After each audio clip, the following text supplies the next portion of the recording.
देखो question number 12 में आपको एक साइक्लिक पैरेललोग्राम दे रखा है। इसका मतलब क्या है, ए बी सी डी जो ये है ये पैरेललोग्राम भी है और साइक्लिक पैरेललोग्राम का मतलब है A B C D parallelogram भी है, और साइक्लिक का क्या मतलब होता है, इस पैरेललोग्राम के चारों वर्टेक्स सर्कल के ऊपर लाई कर रहे हैं, इसलिए ए बी सी डी को क्या बोल दिया,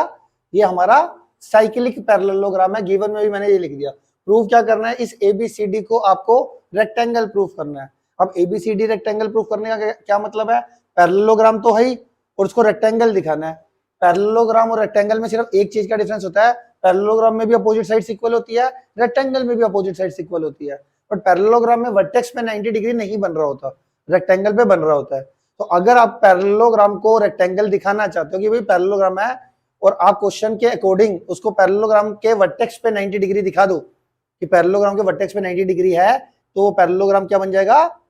रेक्टेंगल बन जाएगा। तो मुझे बेसिकली क्या करना है, फाइनली मुझे इनके वर्टेक्स पे, इस पैरेललोग्राम के वर्टेक्स पे 90 डिग्री दिखा देना है और उससे हमारा ये रेक्टेंगल प्रूफ हो जाएगा। अब यहां पे मैंने आपको बता रखा है अगर साइक्लिक है तो ये एंगल ए और एंगल सी हमारे पास ये हमारे इक्वल है, क्योंकि since ABCD is a parallelogram, ABCD is a parallelogram, और angle A plus angle C का सम 180 हो गया। क्यों, ABCD is a cyclic parallelogram, cyclic है तो हमारा इनके अपोजिट एंगल का सम कितना होगा, 180 होगा। ठीक है, तो angle A equal to angle C, तो एंगल सी की जगह पे एंगल ए रिप्लेस कर देंगे, ये twice of angle A is equal to 180 degree, और एंगल ए कितना हो जाएगा 180 अपॉन 2, ये कितना हो जाएगा angle A 90 degree. Angle A 90 हो गया तो एंगल ए किसके बराबर था, एंगल सी के बराबर, वो भी कितना हो जाएगा 90 डिग्री, और एंगल ए एंगल सी 90 है, और ये देखो ये को इंटीरियर एंगल का सम 180 होता है। यहाँ पर angle C plus angle D क्या हो जाएगा 180, क्यों, कैसे, को इंटीरियर एंगल्स है क्योंकि, है ना। तो अगर एंगल सी 90 है तो एंगल डी भी क्या हो जाएगा 90, एंगल डी 90 है तो एंगल ए भी 90 हो जाएगा। कैसे, एंगल ए किसके बराबर हो गया ना, सारा बी रह गया ना, तो बी, एंगल बी और एंगल डी आपस में क्या है, इक्वल,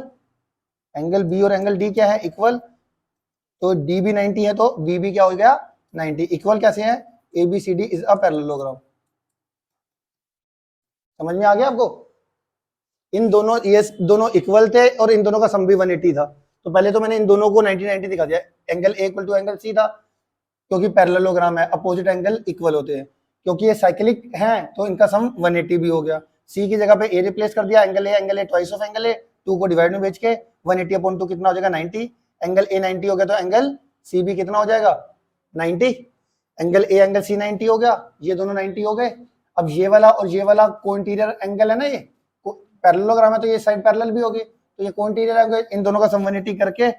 सी की वैल्यू 90 डिग्री प्रूफ करी दी थी, तो डी भी कितना हो जाएगा 90, डी और बी पैरेललोग्राम की वजह से इक्वल है, तो डी और बी पैरेललोग्राम, चारों वर्टेक्स हमने क्या दिखा दिए 90 डिग्री दिखा दिए, है ना। तो देयरफॉर हमारा क्या हो गया, therefore ABCD is a rectangle, clear है, आगे बात समझ में, चलो।